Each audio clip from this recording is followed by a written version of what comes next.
Canadian Science Policy Conference at the Westin Hotel in Ottawa. And I'm joined today by Dr. Gruhlich, who is the Director of the North American Office at the German Research Foundation. Dr. Gruhlich, thank you so much for joining me. It's a pleasure to speak with you. To begin, can you tell us a little bit about the work that you do and why having strong collaborations between North American and German research is incredibly important?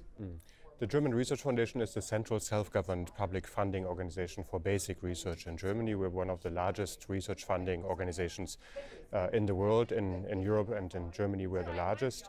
And we fund basic research at German universities primarily with a budget of 3.4 billion euros. And our mission is to fund the best research possible. And doing so, we believe that international cooperation always enhances the quality of science. Sometimes it's necessary to collaborate internationally if you need access to infrastructure, need to collaborate with partners with certain expertise, need certain materials, need access to natural resources, speaking of the Arctic, for instance. But in any case, we believe that different methods, different cultures to approach different questions, enrich perspectives and enhance quality. And that's why international cooperation is one of the missions of the German Research Foundations, which we support when we fund research. Most research projects probably already have international components integrated, but to enhance international collaboration, we established offices in 5 world regions in the way, and one of those world regions is North America, with an office which has 2 locations in New York City and Washington, D.C., for historical reasons, if I may say, but we serve all of North America from Washington and from New York City, also, of course, Canada. And I've been to Canada 5 times this year. That's already quite a bit. So you talked a lot about what the German Research Foundation has accomplished. Where would you like to see the organization go in the upcoming years? Well, we've been, next year in 2020, we look back to 100 years of public research funding in Germany. After the First World War, the predecessor organization was founded. It had a different name back then, but it essentially serves the same purpose today, funding projects of researchers that are based at German universities. Not necessarily Germans, can also be Canadian researchers working at German research institutions, but that's our main mission. And since 1920, of course, research funding has changed. Also, the global research enterprise has changed. Research has become a global enterprise. It probably always has been international in outlook, research and science, but becoming a global enterprise is something that is fairly new. So combining those two, research funding and realizing that science is a global enterprise, I think those are the main missions, but also the challenges in the future to provide flexible funding for researchers. If we look back into the 1920s, when Albert Einstein was still based in Germany and just had received the Nobel Prize, he submitted a proposal to our predecessor organization of just a few sentences saying, I need X, Y, that certain number of German Reichsmark to employ a doctoral student.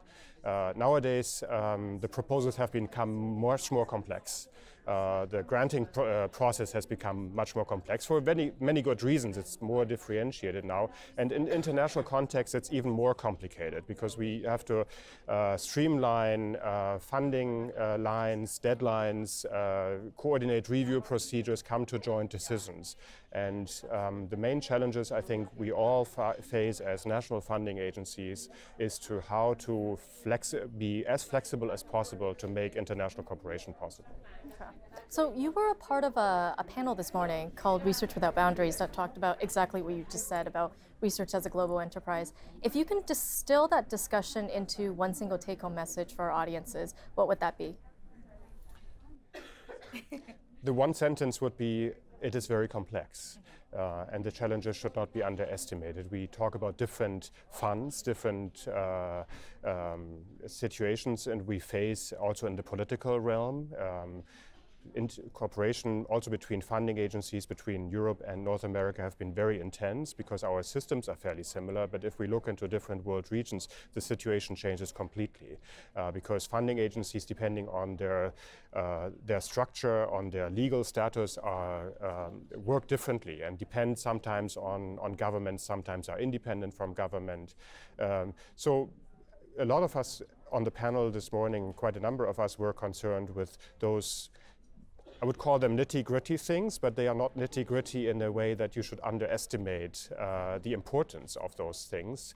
Funds that are being provided for international collaboration, fields that you agree on to fund particular research projects, those are the tasks that most of our staff will focus on also in the future.